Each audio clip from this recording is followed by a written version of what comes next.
Under the comments, sometimes I see, who is she? Like, she just a one-hit wonder. You know what I'm saying? Like, different stuff like that. I have a lot of confidence in what I do, and I know that they may be saying that now, but when I go get that Grammy, I don't know if they're going to have the same energy.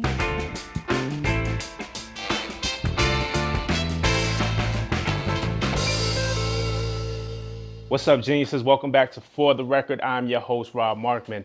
Now, today on the show, we have real life royalty, okay? She turned her drama into a record, Billboard hit, shutting down Times Square. Her EP is out now, the Queen Naija EP. Queen Naija, welcome to For the Record. How you doing? I'm doing fine. Thank you for having me. Nah, man, thank you for coming. We were really excited. You know, we found out about you at Genius. I remember you came to do the Verified for medicine. I remember, and I had reached out on the email. It was just like your booking email at that time. So it was very early on as the record started to pick up. But really how we got hip to you was, you know, we were doing Verified, and your fans were just in our YouTube comments like, yo, you gotta do Queen Naija, you gotta do medicine, you gotta do medicine. Really? And we were like, let's check this record out. And the record was actually super dope. So you found out from my royalty squad. Yeah, absolutely. Wow. Like, they hold you down. I love them. They write for me. Nah, super. You know, and part of the hard part is there are a lot of artists who hit us up all the time to be on Genius. There's a lot of artists on YouTube, some more serious than others, some more talented than others. Some just use kind of the platform for popularity. But you, like, super talented. How does it feel to kind of emerge? I feel like you're setting a new mark, and there's about to be a new trend in the industry, and there's a lot of artists emerging from YouTube, and you're kind of in the front of that pack. How does that feel to start this movement or be a part of this movement? Firstly, I didn't know that I was the one to start the movement. But yeah, start is probably the wrong word, but definitely in the front of it, and your success is dictating a lot. I just feel like, well, it's a blessing, you know. A lot of times, like, you know, when people say, oh my God, this is crazy, like, this is amazing. And like, I just look at myself and what I'm doing, and maybe I don't think of it that way. I just think, oh, I'm doing what I do naturally, and I love it. I didn't think I was doing anything special until I seen how everybody else gave me feedback about it, like what kind of feedback they gave me and what kind of havoc it's caused, and I'm just really grateful, to be honest. When I want to go back to, you know, even before Chris and Queen, the YouTube channels, the vlogging, you putting your life out there. When did you first find your love for music? When I was 3. Yeah. I was like a little, like really little, and I always would walk around the house and sing. I would sing in church. My grandma would make me sing in front of the choir and stuff like that. So I was always doing like school talent shows, and I would win them. And I don't know, like I don't know why God gave me this voice and this passion, but I love it. So.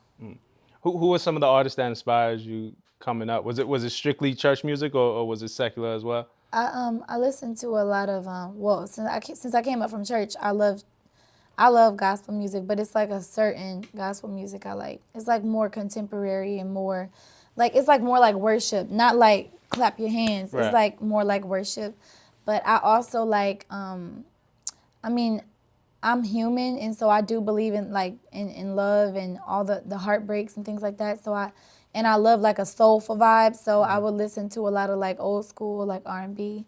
There's nobody that really inspired me. I can't say like, oh, I was inspired by this person, I want to be like them, and it wasn't really like that. I just listened to all different types of music, and I don't know, I grew a passion for it myself. But I mean, I liked a lot of people, you know. Okay. One thing that I think is getting overlooked in all this, and I think Genius is the perfect place to talk about it. I mean, obviously your voice, you're talented. You know, you had tried out for American Idol before. Like, your fans, people who were in tune to Queen Naija, knew that you could sing and knew that you were talented. Yeah. It was no big secret or surprise. But, you know, I think when Medicine came out, the rawness of what it was, the timing of what it was, people, you know, your fans knowing your situation. But as much as there's power in your voice, there's a lot of power in your songwriting. Yeah, definitely. I write all my music. Honestly, I feel like when Medicine came out, like the fact that it was my first song to get out there, and then it was the first one to blow up as well. it was just kind of crazy, like, because I was like, dang, people can't even really see my range on this song. They're just going based off of like how it relates to everyone and things like that. So a lot of people didn't even know that I can really sing like how I do, because the song is like such a low register for me, and it's real like vibey and chill. But like people don't even really know what I have in store, and they don't really even know my true talent. Like I don't know if do you see the Shade Room? Yeah. Of course. Who They doesn't put see the me shade room? they put me on there, and I was singing the Jennifer Hudson song, and I'm telling you, and like people were blown away because they didn't know like that my vocals were that crazy. Right. Well, and So that's a song for that kind of showcases the yeah, range and the real highs of. yeah, it's like nowadays though people don't do music like that anymore, so it's like I haven't really shown it, you know. Is that music that you would ultimately like to be in your catalog and release? At least like a couple songs. Right. Not every song. I would like to be diverse, you know. I would like to have some soulful songs that show my range, some vibey songs, some songs that you can dance to, you know. So like I'll try to do it all.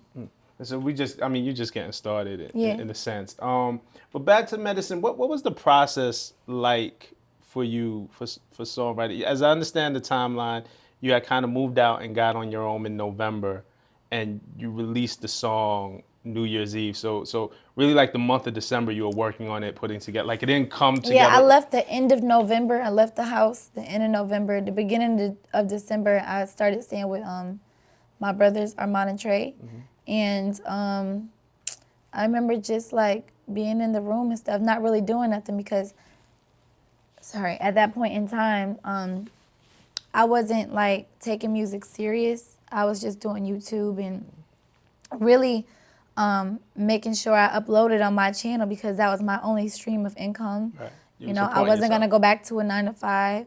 And then I don't know why, but I just started to wake up and I started to listen to beats, and then I found the beat for Medicine, and I just wrote how I felt to it. And then I started showing it to people, like, you know, my friends and stuff, and it was like, oh, that's dope. You got to put that on YouTube. So, you know, instead of just vlogging and stuff, put some music on there and show people what you can do. And I was also telling my story as well, so I was like, why not? So the process, like, it only took like 2 days, really, for me to write that song. And then I recorded it. I actually took a trip to Atlanta with my brother that I didn't even want to take that trip, like, but I didn't want to stay at their house alone either because I was like by myself. You were still in Houston at the time? Yeah, well, I was still living in Houston. They were in Houston, and they were going to Atlanta, I guess. And when we went to Atlanta, I'm like, what am I going to do here? Like, but I went to one of his studio sessions with him, and he had extra time. So I was like, yo, can we record my song? Like, so we recorded Medicine there. I wasn't even supposed to. And everything just ran so smoothly. That's dope. Were you intentionally, I want to ask you, I don't necessarily get the feeling, but when you're intentionally trying to make a hit record because it lands on the Billboard chart, it becomes a hit, or was the writing and the recording process, obviously you were going through a breakup, you know, your man had cheated, there was problems there, this is your husband at the time. It feels like therapy in a lot of ways, more so than, it wasn't, let me make a hit. Because first of all, if I was trying to make a hit, truthfully, that wasn't going to be my hit. At least I thought. Right. I mean, I thought it had to be something else. You know, I didn't feel like I felt like that song was dope. Don't get me wrong, but I didn't feel like it was one of my best. So that song was only to basically confirm, you know, to my supporters what the heck was going on. You know, after I left the house, people didn't understand why I left the house and why I started staying somewhere else, why I only recorded on my channel, because they thought that me and Chris had made up from the previous thing. But they didn't know that other things went down after that. So when I just stopped, like, out of nowhere, they was like, what the heck? So I'm like, let me just make a song, because if I tell them this happened again, like, I'm going to really feel like a broken record, you know? Right. What happens because then he makes a song, Letter to My Ex, and he does music as well, and had been doing music. Me and him used to record songs like a lot. Actually, you know, nobody knows this, but I'm the one who inspired him to do music. He always used to write songs, like back in the day, he said before, like he met me just like write little raps and stuff with his brother. But when we got together, and I recorded music and stuff, he always loved the way I sing. And so I was like, hop on a track with me and stuff. So we started doing like little songs together, and little cute songs as a couple. I'm not trying to take the credit, but I'm just saying that like I did encourage him Right. Well, to do that. yeah, without even dissing nobody, the energy that's around you now is apparent. That there's an energy around you musically. Yeah. That I would Well, assume. actually, I wouldn't even say musically, because none of the people around me really sing except for Armand and Trey. Right. I just have a really good support system. Right. And, maybe back then my support wasn't in that area, in the music area. I didn't have support in that area. Maybe it was just like with doing YouTube and things like that. I couldn't take it serious or focus on that because that wasn't the goal. Like when I was married to him, from what he said we was never gonna sign to nobody because and I followed him because I felt like we didn't believe in that. It was things in the industry we talked about that we weren't gonna get ourselves involved in. So I never thought I would sign. What changed for you? What made you then pick this path? Because I mean, it looks like you made the right choice. I just honestly it just fell into my lap, and it ran so smoothly. And I asked God to make sure that if I did sign it, everything would be in my favor, and I wouldn't feel, and I could keep my creativity, and I could still express how I feel about him. I'm talking about God. Yeah. And sing about him. I didn't want to be changed. I didn't want to be corrupted, and and I just didn't want nobody to mess me over. And God sent me people around me to protect me, and that's not gonna let people run over me, no matter how big you are in the industry. And I just feel like, I'm just going with the flow. And until, something comes up, that's when, it'll be handled. Again, too, and I touched on this in the beginning, there's a lot of artists right now all across social media, YouTube, Twitter, Instagram, whatever, leveraging their popularity to try to edge their way in music. And the truth is, too, and I'm saying this, a lot of them suck. Like, it's just like popularity. I mean, you're very talented. Armand and Trey are very talented. I like what DDG is doing. Oh, yeah. I like DDG, too. Yeah, man. And for you, though, were you ever afraid that people wouldn't take you seriously? Because we aren't necessarily, we're still in this era where we're seeing artists come from social platforms and blow up. It's still a relatively new, untapped resource. Were you afraid that you would get looped in with like the thousands of bad ones instead of people seeing your true talent? No, that never put no fear in my heart because I know what I could do. Right. I know who I am, and I know that this is my purpose. So regardless of what other people say, like, I the Shade Room posts me a lot now. And under the comments, sometimes I see, who is she? Like, she just a one-hit wonder. Saying like different stuff like that.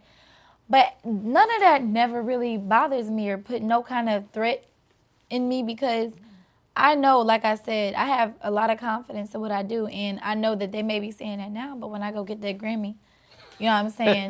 Talk that talk. I don't know if they're gonna have the same energy. Right.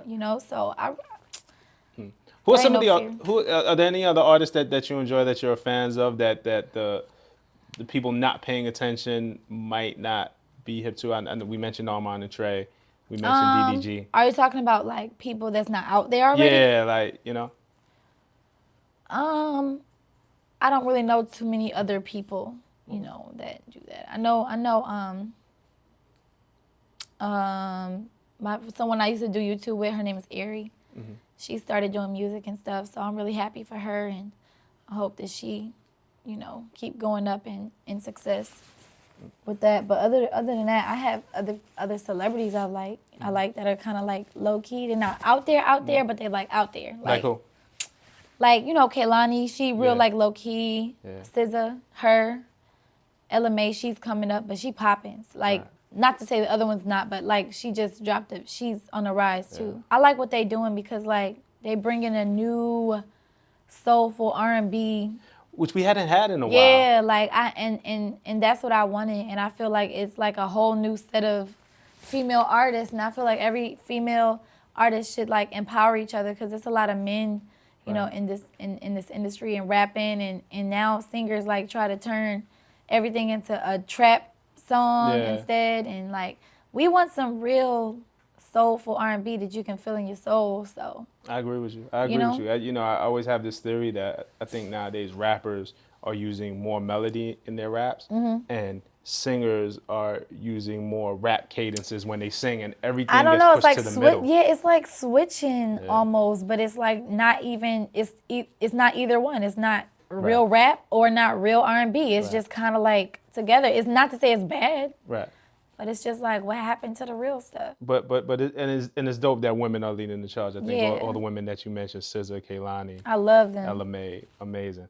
One of the most beautiful songs on your EP, "Mama's Hand," Yeah. dedicated to your son, CJ. Mm-hmm. Does he hear the song? I know you've been on promo. You co-parent, so Yeah. you're not spending as much time as you like with your son. Yeah, it But sucks. does he hear the song? Is he able to grasp what's going My on with baby Mama? knows the song. I sang it to him before he was born. He was in my stomach. He knows the song, but as he got older, like he knows how to express himself in a way, but he also don't understand everything either. The song has like a melody that's kind of like want to make you cry, right? So I played it to him and I was singing to him one time, and I always sang it to him. So I don't know why he said this, but he was like, "No, mommy, turn that song off. It's sad. It make me cry." I was like, oh, maybe he's thinking about the melody, but he just don't know that. Like when he get older, he'll realize it's a beautiful song, and he noticed about him. But then I turn it on after that, and he'll sing it with me. So, like, I'm really happy I wrote that song for him. It's gonna be something for him to remember, like when he get older, and you know. But that's interesting that you wrote it and you sang. So you had this song on top. I had this before. You listen. I had this before my stomach even got big. Was him. When from the moment I knew I was pregnant, I was like, cause I would always, like I just thought I was young, I was like 18, but I thought it was such a beautiful thing, pregnancy, and I used to watch like the videos like on how the baby grow inside you, and transition, and I thought that life was just so beautiful how it comes forth, and I loved him before he, even came out, so I was really, emotional, and that's what made me write the song.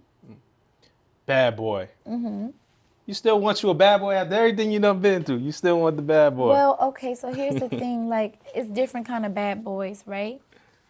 Sometimes, maybe you're saying, a F-boy. Right. F-boys and bad boys are kind of different. Right. Like, you can be a bad boy, but still a gentleman. You know what I mean? Like, you can still have that kind of, like, tough or gangster vibe, but still a gentleman, and that's what I meant. Like I've had F boys, but I never really had like a bad boy. I feel like a bad boy like protects you and things like that, and he a little rough. Y'all do things opposite. I say that because I'm a really like prissy girl, and I'm just really girly. So anytime like a guy is like really, I don't know how to really say it, but it's really attractive when a guy is really like manly and.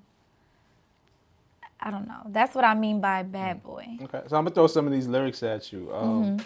Yeah, you're my distraction, love our connection. I see so much when I look at you. You got potential. Time is essential. I'm gonna take my time with you. Who is that about? Are we talking about? Is that Clarence? Yeah, I wrote that song. He inspired me to write that song. And like I said, I write all my songs from experiences and true feelings, and that moment, that's a person that was in my life, and well, he's still in my life, and that's how I feel about him. You